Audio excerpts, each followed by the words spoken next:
നമസ്കാരം. വട്ടിയൂർക്കാവിലെ UDFിന്റെ അവസ്ഥയാണ്.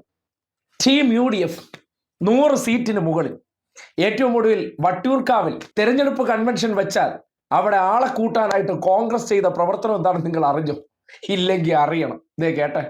Report exclusive. കോൺഗ്രസിലെ തെരഞ്ഞെടുപ്പ് റാലിയിലേക്ക് ആളുകളെ തേടി പരസ്യം. തിരുവനന്തപുരത്ത് തൊഴിലാളികളെ സപ്ലൈ ചെയ്യുന്ന ആപ്പിലാണ് മെസ്സേജ് എത്തിയത്.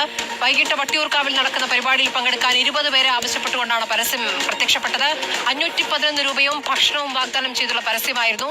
ഇത് പിന്നീട് നീക്കം ചെയ്യുകയായിരുന്നു. കണ്ടല്ലോ, തൊഴിലാളികളെ സപ്ലൈ ചെയ്യുന്ന ആപ്പിൽ പരസ്യം കൊടുത്തിരിക്കുകയാണ്.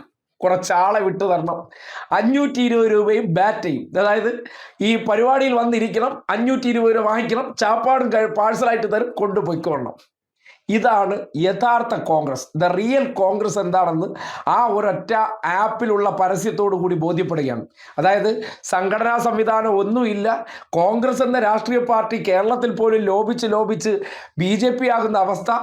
ആകെ ലീഗിൻ്റെയും ഒപ്പം തന്നെ കേരള കോൺഗ്രസിൻ്റെയും പച്ചയിൽ ഇങ്ങനെ രണ്ട് ഊന്നുവടിയിൽ എണീറ്റ് നിന്നിട്ട് 100 സീറ്റ് എന്ന് പറയുമ്പോൾ ഈ നാട്ടിൽ കുറച്ചെങ്കിലും ചിന്താശേഷിയുള്ള, കുറച്ചെങ്കിലും ആലോചിക്കാൻ കഴിയുന്നവർ അത് കണ്ണടച്ച് വിശ്വസിക്കുമോ?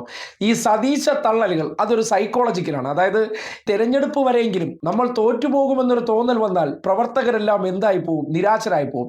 അപ്പോൾ എന്തുണ്ടാവില്ല? ഊർജ്ജസ്വലതയോടുകൂടി പ്രവർത്തിക്കില്ല. അപ്പോൾ എന്ത് ചെയ്യണം? നമ്മളിതാ വരാൻ പോകുന്നു എന്നൊരു തോന്നൽ ഉണ്ടാക്കണം. അതിനുവേണ്ടി സതീശൻ കരുക്കൾ നീക്കിയാണ് ഇക്കഴിഞ്ഞ തദ്ദേശ തെരഞ്ഞെടുപ്പിൽ ഈ നാട്ടിൽ മത കൺസോൾട്ടേഷൻ ഉണ്ടാക്കി. അതായത് മുസ്ലിം മതങ്ങളുടെയും ക്രിസ്ത്യൻ മതങ്ങളുടെയും കൺസോൾട്ടേഷൻ ഉണ്ടാക്കിയാണ് 6 ജില്ലകളിൽ സതീശൻ വിസ്മയം കാട്ടി എന്ന് പറയുന്നത്. അതേ കൺസോൾട്ടേഷനാണ് ഈ നിയമസഭാ തെരഞ്ഞെടുപ്പിലും സതീശൻ ലക്ഷ്യം വെക്കുന്നത്. അതായത് കോൺഗ്രസിന്റെ സംഘടനാ സംവിധാനം എന്ന് പറയുന്നത് ചിതറിപ്പോയി. താഴെത്തട്ടിൽ നിങ്ങൾ നോക്കിയാൽ ഒരിടത്തും വേണ്ടത്ര പ്രവർത്തനമില്ല, അല്ലെങ്കിൽ കമ്മിറ്റികളില്ല. പിന്നെ എങ്ങനെയാണ് ഈ അത്ഭുതം നടത്തുന്നതെന്ന് പറഞ്ഞാൽ അവിടെയാണ് ഈ ഡീൽ എന്നൊക്കെ പറഞ്ഞ് ന്യൂനപക്ഷ വോട്ടുകൾ കേന്ദ്രീകരിക്കാൻ വേണ്ടി പച്ച നുണ തട്ടിവിടുന്നത്. വട്ടിയൂർക്കാവ് രാവിലെ 8 മണിക്ക് തോക്കുമെന്നതിന്റെ തെളിവാണ് അവിടെ കോൺഗ്രസ്സുകാരായിട്ടുള്ളവർ ഒരു യോഗം വെച്ച് കഴിഞ്ഞാൽ വരാനില്ലാത്തൊരവസ്ഥ എന്ന് പറയുന്നത്. അതുകൊണ്ടാണല്ലോ പ്രവർത്തകർക്ക് പകരമായിട്ട് ഡമ്മികളായിട്ട് തൊഴിലാളികളെ സപ്ലൈ ചെയ്യുന്ന ആപ്പുകളിൽ ചെന്ന് പരസ്യം കൊടുക്കേണ്ട അവസ്ഥ എന്ന് പറഞ്ഞാൽ ഒന്ന് ആലോചിച്ച് നോക്കിയേ.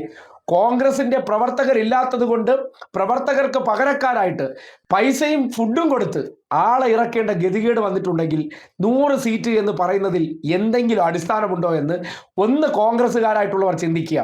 അതായത് രാജ്യത്താകമാനം എങ്ങനെയാണോ കോൺഗ്രസ്, അത് കേരളത്തിലും അത് ആയിട്ടുണ്ട്.